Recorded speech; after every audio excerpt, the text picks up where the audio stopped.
Hi. തൊപ്പി എന്ന് പറയുന്ന ഒരു യൂട്യൂബറെ പലർക്കും അറിയായിരിക്കും.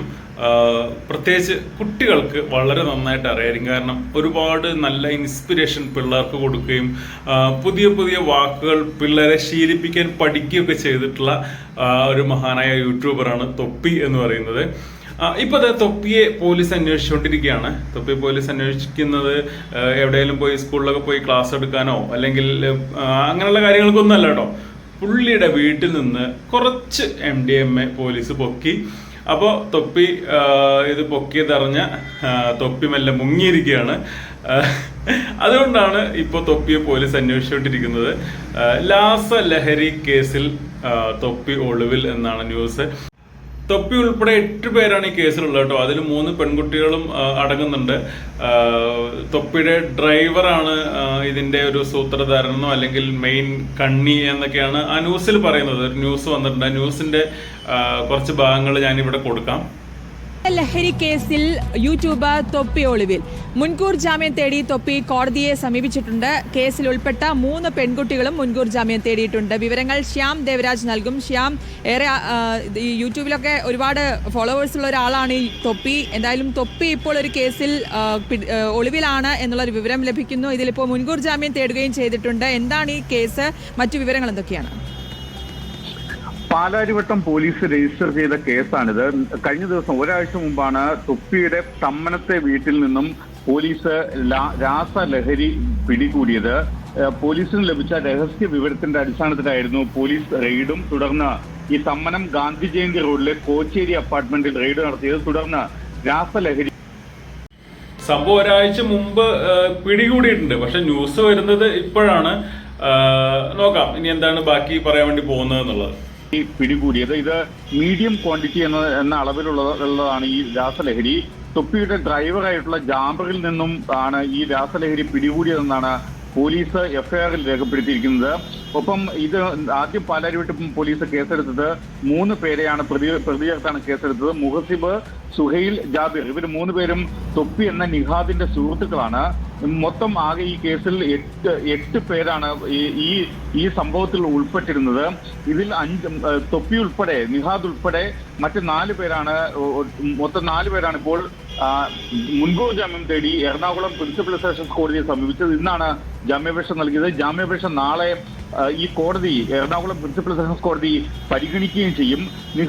നിഹാദിന്റെ വീട്ടിൽ നിന്നാണ് പോലീസ് രാസലഹരി പിടികൂടി. ഇതിൽ ഏറ്റവും പ്രധാനപ്പെട്ട കാര്യം NDPS നിയമത്തിന്റെ 22B വകുപ്പ് അനുസരിച്ചാണ് പാലാരിവട്ടം പോലീസ് FIR രജിസ്റ്റർ ചെയ്തത്. ഇത് 10 വർഷം വരെ തടവ് ശിക്ഷ ലഭിക്കാവുന്ന കുറ്റവുമാണ്.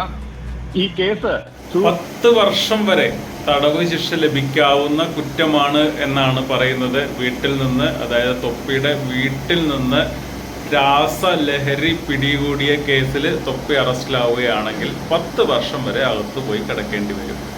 ബാക്കിയോടൊന്ന് കേട്ടോ. ഈ കേസ് സുഹൃത്തിനെ ഒരാളെ അറസ്റ്റ് ചെയ്തിട്ടുണ്ട്. ഈ കേസിൽ പോലീസ് കേസെടുത്തതിന് തൊട്ടു പിന്നാലെയാണ് നിഹാദ് എന്ന തൊപ്പി ഒളിവിൽ പോയത്. ഈ ഒളിവിൽ പോയതിന് പിന്നാലെയാണ് മുൻകൂർ ജാമ്യാപേക്ഷ നൽകുകയും ചെയ്തത്. ഏതായാലും ഈ മുൻകൂർ ജാമ്യാപേക്ഷ നാളെ എറണാകുളം പ്രിൻസിപ്പൽ സെഷൻസ് കോടതി പരിഗണിക്കും. നടപടിക്രമങ്ങളുടെ ഭാഗമായി പാലാരിവട്ടം പോലീസിനോട് റിപ്പോർട്ട് തേടുകയും ചെയ്യും എന്നാണ് നമ്മൾ മനസ്സിലാക്കുന്നത്. ശ്യാം, ഈ തൊപ്പി എന്ന നിഹാദിന്റെ 3 സുഹൃത്തുക്കളെ പ്രതിയാക്കിയാണ് പോലീസ് കേസെടുത്തിരിക്കുന്നത്. ഇതിപ്പോൾ ഈ മുൻകൂർ ജാമ്യാപേക്ഷ നൽകിയതിൽ 3 വനിതാ സുഹൃത്തുക്കളുണ്ട്. ഇവരും ഇപ്പോൾ ഒളിവിലാണ്. ഇവരടക്കമാണ് ഈ മുൻകൂർ ജാമ്യാപേക്ഷ നൽകിയിരിക്കുന്നത്. ഇതിലിപ്പോൾ എന്താണ് ഇവർ ജാമ്യാപേക്ഷയിൽ ചൂണ്ടിക്കാണുന്നത്? എങ്ങനെയാണ് ഇനിയിപ്പോൾ നാളെയാണ് കേസ് പരിഗണിക്കുക അല്ലേ? ശ്രുതി, ഇതിൽ ഏറ്റവും പ്രധാനപ്പെട്ട കാര്യം ആകെ ഈ കുറ്റകൃത്യത്തിൽ 8 പേർ, തൊപ്പി എന്ന നിഹാദ് ഉൾപ്പെടെ 8 പേർ പ്രതികളാണ് എന്നാണ്. 8 പേരാണ് ഇതിൽ പങ്കാളിത്തമുള്ളത് എന്നാണ് നമ്മൾ മനസ്സിലാക്കുന്നത്. പാലാരിവട്ടം പോലീസ് കേസെടുത്തത് 3 പേർക്കെതിരെയാണ്. ആ 3 പേർ എന്നത് മുഹസിബ്, സുഹൈൽ, ജാബിർ എന്നിവരാണ്. ഈ നിലവിൽ തൊപ്പിയുടെ പേരിൽ കേസ് എടുത്തിട്ടില്ല. 3 പേർക്കെതിരെയാണ് കേസ് എടുത്തിട്ടുള്ളത്. തൊപ്പിയുടെ സുഹൃത്തുക്കളായിട്ടുള്ള 3 പേര്. നിലവിൽ തൊപ്പിയുടെ പേരിൽ കേസ് എടുത്തിട്ടില്ല, കേസ് രജിസ്റ്റർ ചെയ്തിട്ടില്ല. ഇനി എന്താണ് സംഭവിക്കുക എന്നുള്ളത് അറിയില്ല, നോക്കാം. ആബിർ എന്നിവരാണ്. ഈ മറ്റ് 5 പേർക്കെതിരെ പോലീസ് നിലവിൽ ഇവരെ പ്രതി ചേർത്തിട്ടില്ല. തൊപ്പി ഉൾപ്പെടെ നിഹാദ് ഉൾപ്പെടെയുള്ള 5 പേരെ പ്രതി ചേർത്തിട്ടില്ല. ഈ നിഹാദിന്റെ വീട്ടിൽ, തമ്മനത്തെ വീട്ടിൽ ഈ രാസലഹരി ഉപയോഗിച്ചത് പെൺകുട്ടികൾ ഉൾപ്പെടെ 3 യുവതികൾ ഉൾപ്പെടെയുള്ളവരായിരുന്നു അന്നത്തെ ദിവസം രാസലഹരി ഉപയോഗിച്ചതെന്നാണ് പോലീസിന് ലഭിച്ച വിവരം. പോലീസിന് ലഭിച്ച രഹസ്യ വിവരത്തിന്റെ അടിസ്ഥാനത്തിലാണ് പോലീസിന്റെ പ്രത്യേക സംഘം തൊപ്പിയുടെ തമ്മനത്തെ വീട്ടിൽ റെയ്ഡ് നടത്തുകയും തുടർന്ന് ഈ രാസലഹരി അടക്കം കണ്ടെത്തുകയും ചെയ്തത്. MDMA ആണ് കണ്ടെത്തിയത്. അതിന് തൊട്ടു പിന്നാലെയാണ് 3 പേർക്കെതിരെ പോലീസ് കേസ് രജിസ്റ്റർ ചെയ്തത്. മറ്റ് 5 പേർക്കെതിരെ കേസ് രജിസ്റ്റർ ചെയ്യും എന്നാണ് ഇവർ ഭയപ്പെടുന്നത്. ആ സാഹചര്യത്തിൽ കൂടിയാണ് നിഹാദ് ഉൾപ്പെടെയുള്ളവർ പോലീസിന് എറണാകുളം പ്രിൻസിപ്പൽ സെഷൻസ് കോടതിയിൽ മുൻകൂർ ജാമ്യാപേക്ഷ നൽകിയത്. ഈ മുൻകൂർ ജാമ്യാപേക്ഷയിൽ പറയുന്ന ഏറ്റവും പ്രധാനപ്പെട്ട കാര്യം തനിക്ക് ഈ കേസുമായി ബന്ധമില്ല, താൻ നിരപരാധിയാണ് എന്നതടക്കമുള്ള കാര്യങ്ങളാണ് പറയുന്നത്. ഇതിൽ പോലീസ് രജിസ്റ്റർ ചെയ്ത FIR-ൽ പറയുന്ന ഏറ്റവും പ്രധാനപ്പെട്ട ഒരു കാര്യം, നിഹാദിന്റെ ഡ്രൈവറാണ് ജാബിർ ഈ പ്രദേശത്തെ ഒരു പ്രധാനപ്പെട്ട രാസലഹരിയുടെ സപ്ലയർ ആണ് എന്നൊരു ഗൗരവതരമായ വിവരം കൂടി പോലീസ് പങ്കുവയ്ക്കുകയും ചെയ്യുന്നുണ്ട്. ഇതിന്റെ അടിസ്ഥാനത്തിൽ കൂടിയാണ് കഴിഞ്ഞ ദിവസം പാലാരിവട്ടം പോലീസ് ഈ NDPS ആക്ട് അനുസരിച്ച് കേസെടുത്തത്. ഈ നിയമത്തിന്റെ 22B വകുപ്പാണ് ചുമത്തിയത്. ഇത് ജാമ്യം ലഭിക്കാത്ത കുറ്റമാണ്, ഉടനടി അറസ്റ്റ് ചെയ്യേണ്ട കുറ്റം കൂടിയാണ്. 10 വർഷം വരെ തടവ് ശിക്ഷ ലഭിക്കാവുന്ന കുറ്റം കൂടിയാണ് ഈ 3 പ്രതികൾക്കെതിരെ ചുമത്തിയത്. നിഹാദിനെതിരെ ഉൾപ്പെടെ ഈ അടുത്ത ദിവസം തന്നെ പ്രതിയാക്കും എന്നൊരു അത്തരമൊരു നീക്കമാണ് പോലീസ് നടത്തുന്നത്. അതിന് തൊട്ടു പിന്നാലെയാണ്